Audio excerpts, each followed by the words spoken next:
Burning stocks की सूची में आज पहला नाम है दो पीएसयू कंपनियां, इनफैक्ट इरकॉन इंटरनेशनल और आरवीएनएल का, जिसमें आज हमने 7.5% तक का अपमूव बनते हुए देखा है।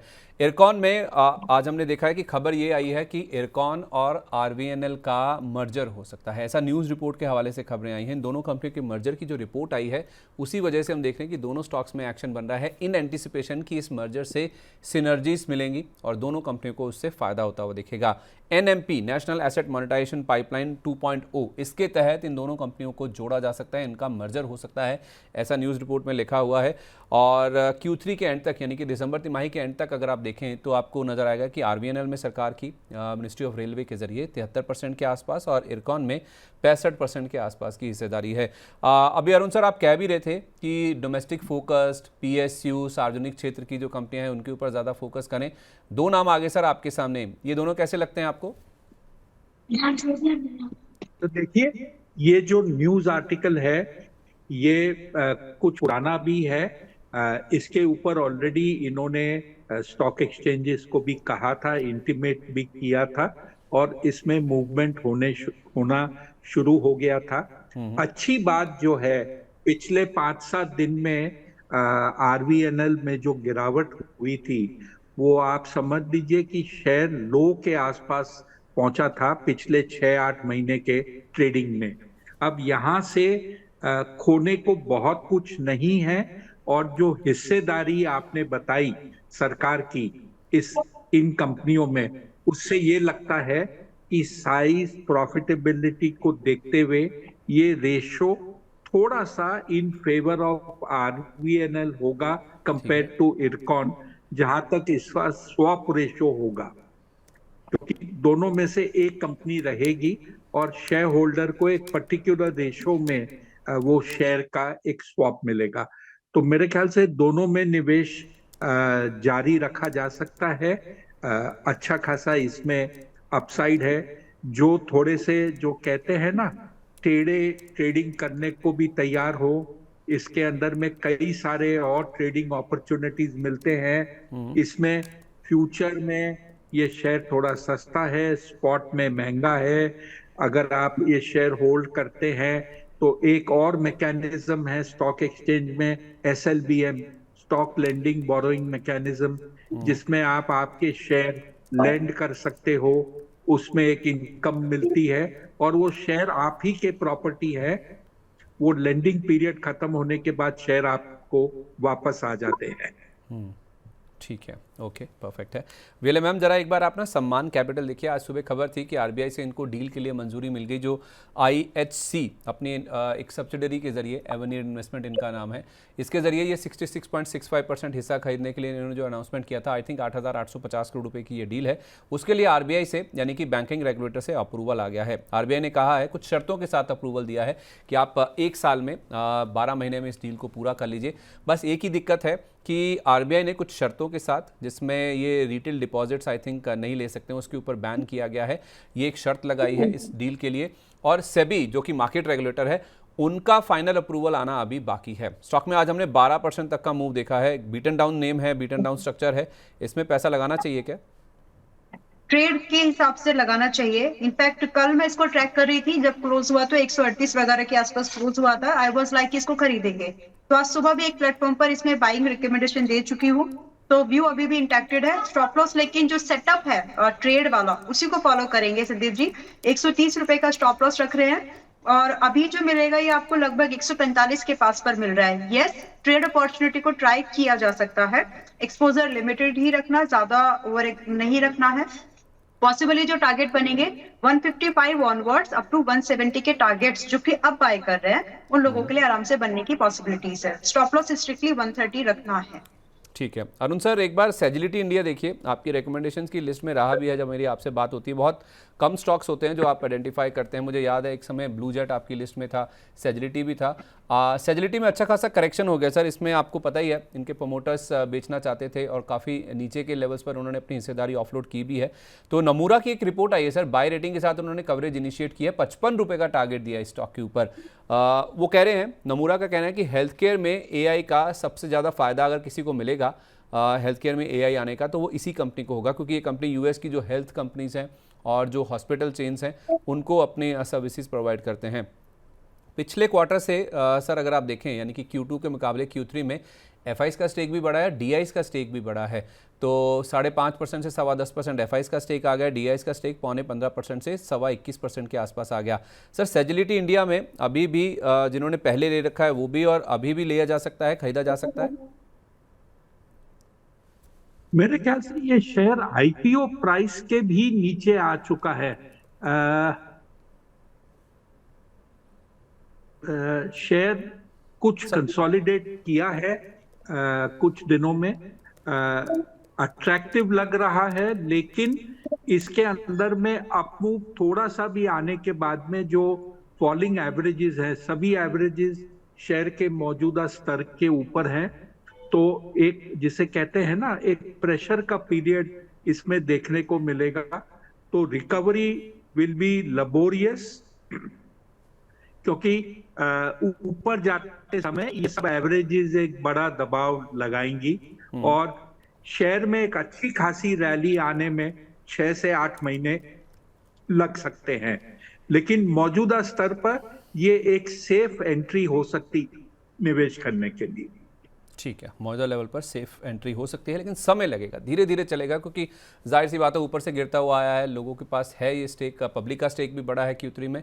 तो थोड़ा थोड़ा हर लेवल पर जो प्रेशर है वो स्टॉक में देखने को मिलेगा। लेबोरियस होगी रिकवरी, इस चीज़ को आप ध्यान में रखिए, यानी कि बहुत मशक्कत करनी पड़ेगी स्टॉक को अगर यहाँ से एक डिसाइसिवली अपमूव स्टॉक को दिखाना है। तो चलिए, ऐसे ही कुछ स्टॉक्स जिनमें ना रिकवरी में शायद थोड़ा सा टाइम लग सकता है या फिर बहुत ज़्यादा पिट चुके हैं और लोगों के पोर्टफोलियो में स्टॉक्स हैं, मैं कुछ ऐसे ही स्टॉक्स आपके साथ डिस्कस करना चाह रहा हूँ। मैम वीएलए मैम, मैंने इसीलिए आपको रोका भी था या फिर मैं ये सेगमेंट इसीलिए पहले भी डिस्कस कर रहा हूँ।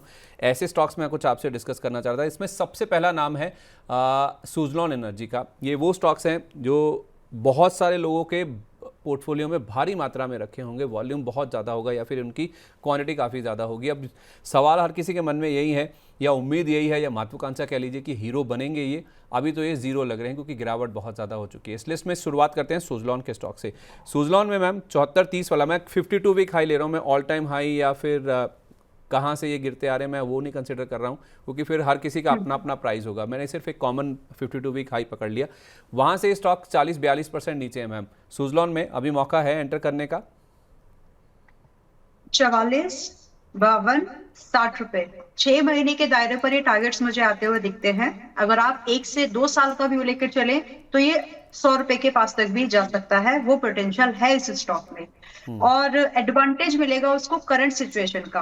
फोकस में तो ये स्टॉक्स गवर्नमेंट के, ये पॉलिसी मेकर्स के पहले भी थे, बट प्रॉब्लम नहीं थी तभी उतनी। अभी फोकस भी है, मतलब प्रायोरिटी बोल सकते हैं, और अभी मजबूरी भी है, क्योंकि क्रूड की सप्लाई से जो नाक चने चबाना, कुछ एक कहावत बोलते हैं ना कुछ, तो वो जो हुआ है उसकी वजह से फोकस इन सब स्टॉक्स पर बाय डिफॉल्ट बढ़ेगा। तो उसकी वजह से अगर ये स्टॉक्स, यस, तो ये स्टॉक अगर अब नहीं चले तो कभी नहीं चलेंगे, आप ऐसे मान के चल लीजिए।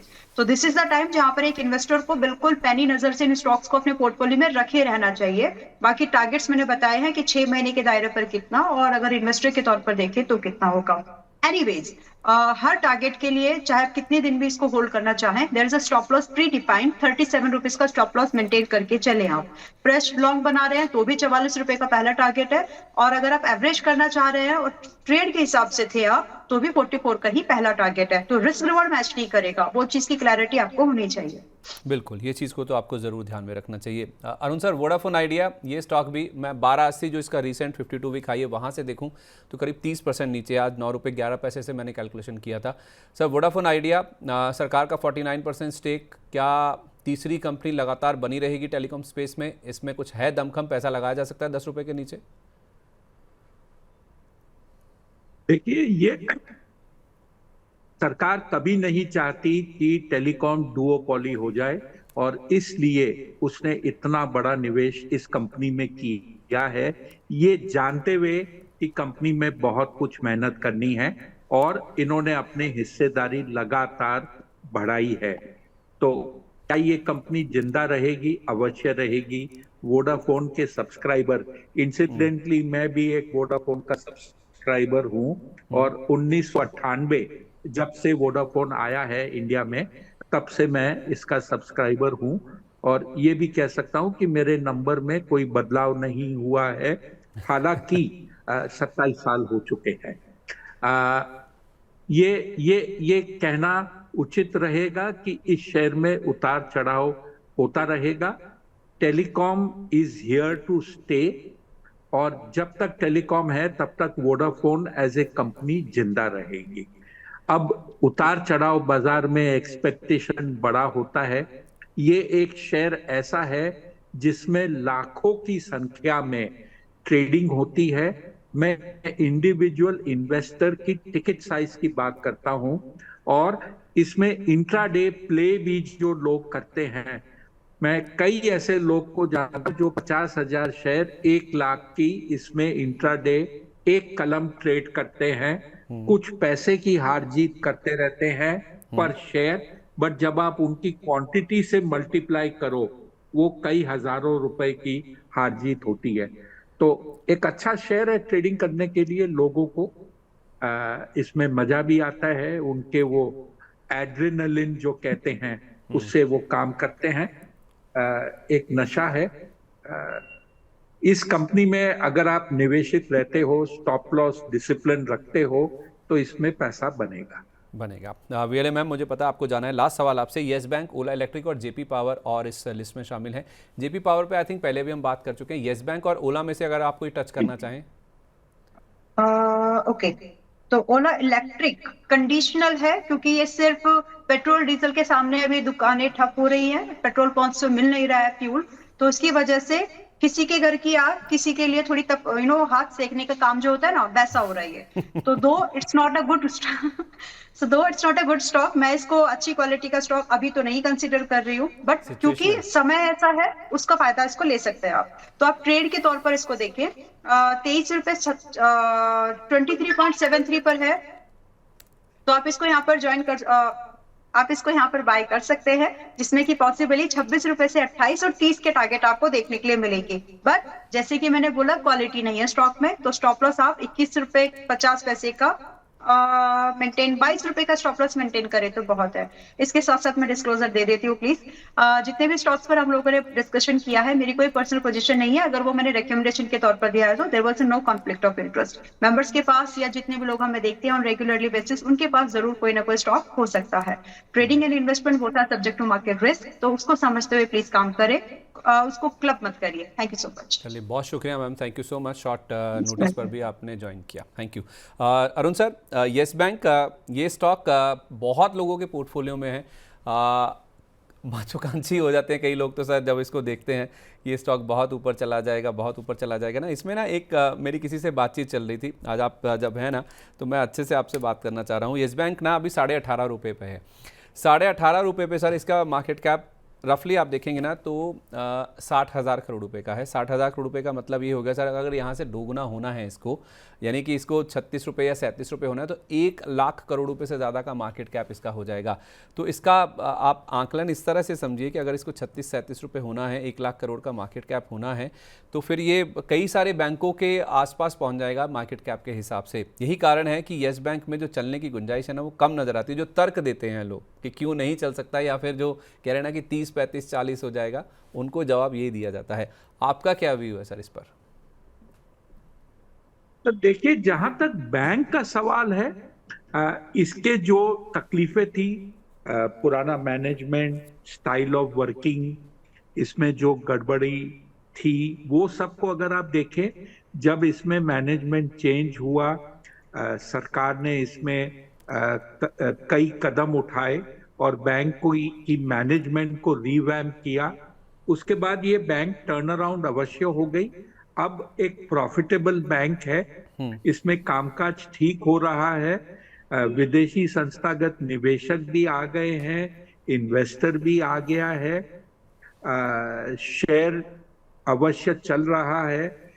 अब जो आप एक उसके ऊपर एक किंतु परंतु लगा देते हो, कंडीशन डाल देते हो, डबल होना।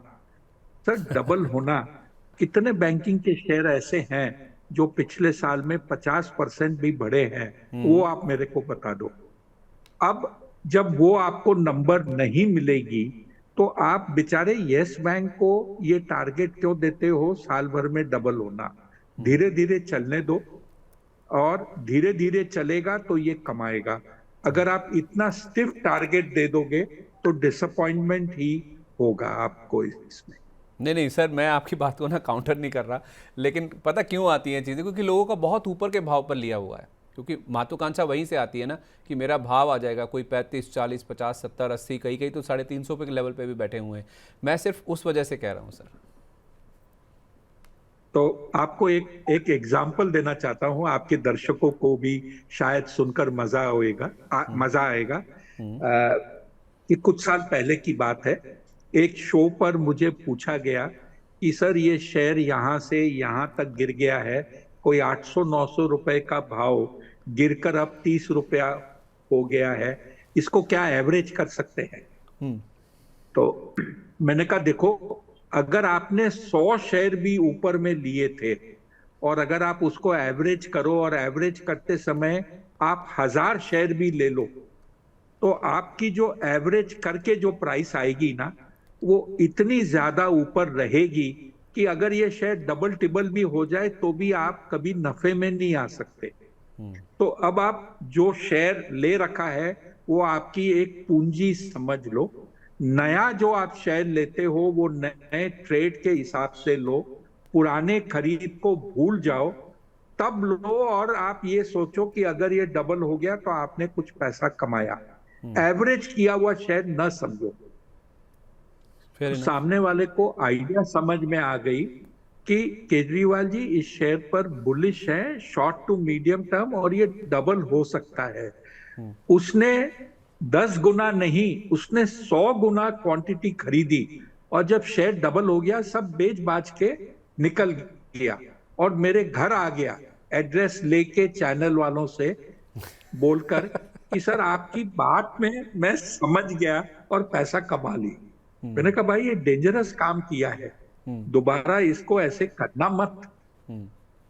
बट एनीवे, तो एवरेजिंग जो है जिस भाव में लोगों ने दिया है, ये 3 डिजिट में चलता था, 250-300 रुपए में लोगों के पास शेयर है।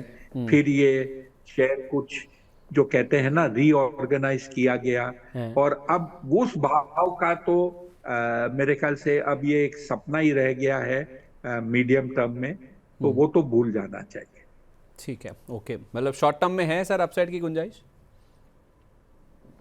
सर लगता है यहाँ से बैंकिंग में जो मार्केट में जो रिवाइवल आएगा उसके साथ ये भी करेगा, क्योंकि शेयर में जो फॉल हुआ है काफी स्टीप है और प्रदर्शन कंपनी का कहीं पर भी ऐसा खराब नहीं हुआ है। ठीक है, बस ना मैं एक ही चीज़ हाईलाइट करना चाह रहा हूँ, ये 1 साल का आप चार्ट देखिए। येस बैंक ने पिछले 1 साल में 6% का रिटर्न दिया। सर जो आप कह रहे थे ना कि कोई बड़ा ऐसा बैंक नहीं है जिसने 50% का रिटर्न दिया हो, हाल के करेक्शन के बाद आप एक बार ना SBI दिखा दीजिए और उसको एक साल दिखा दीजिए। सर येस बैंक 6% आपको दिख रहा है पूरे 1 साल में। SBI को देख लीजिए, जो 1220 या समथिंग का हाई लगाकर 1062 पे ये खड़ा है, इसका 1 साल में देखिए सर अभी भी 35-36% के आसपास का रिटर्न है। तो सेक्टर लीडर, एक बेलवेदर, जो इतना बड़ा मार्केट कैप है, इतनी बड़ी कंपनी है, इतना बड़ा बैंक है, वो अगर पूरे साल में 40% का रिटर्न अब भी हाई लेवल से करेक्शन के बाद आपको दिखा रहा है, तो येस बैंक कितना बड़ा अंडर परफॉर्मर है आप उसको समझिए। तो पूरा बैंकिंग स्पेस चला है, सब कुछ चला है, लेकिन ये स्टॉक नहीं चला, तो इसको भी आप थोड़ा सा अपने ध्यान में रखिए। सर एक स्टॉक और मैं डिस्कस करना चाह रहा हूँ, वो है जेपी पावर का। जेपी पावर में सर तरह तरह की स्टोरीज चलती हैं सर। मेरा सवाल बस यही है सर कि अगर ये अदानी ग्रुप की हो गई जेपी एसोसिएट्स, जो कि अब एनक्लैट में मामला पहुंच गया है, वेदांता ने चुनौती दी थी एनसीएलटी के फैसले को, तो 24% स्टेक है जेपी एसोसिएट्स के पास जेपी पावर का, वो मेजॉरिटी हिस्सा कर लेंगे अदानी ग्रुप वाले अगर वो एक्वायर कर लेते हैं या उनके पास एक कंपनी पहुंच जाती है। सर यही एक थॉट, एक थीसिस या फिर एक बेसिस लगाकर ना इस स्टॉक को हमेशा खरीदा जाता है या फिर इसमें बाइंग इंटरेस्ट आता है। 27 रुपये 70 पैसे वाला सर 15 रुपये के आसपास खड़ा है। इसी लॉजिक के साथ अगर चलें तो क्या इसको खरीदा जा सकता है? सर हाई रिस्क स्टॉक है, क्योंकि जो मैटर अब कोर्ट में एक तरह से चला गया है, अपील में क्या सुनवाई होगी, चैलेंज करने वाला भी छोटा मोटा आदमी नहीं है, खरीदने वाला भी छोटा मोटा नहीं है। मान लीजिए ये मैटर 6 महीने तक डिसाइड नहीं होता, शेयर पर इम्पैक्ट क्या आएगा वो आप और मैं दोनों जानते हैं।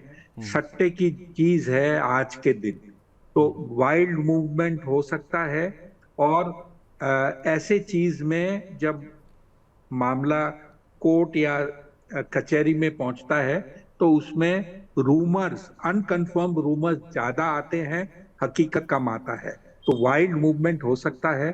अगर आप यंग एट हार्ट हो और झटके सह सकते हो तो इसमें निवेश कर सकते हो।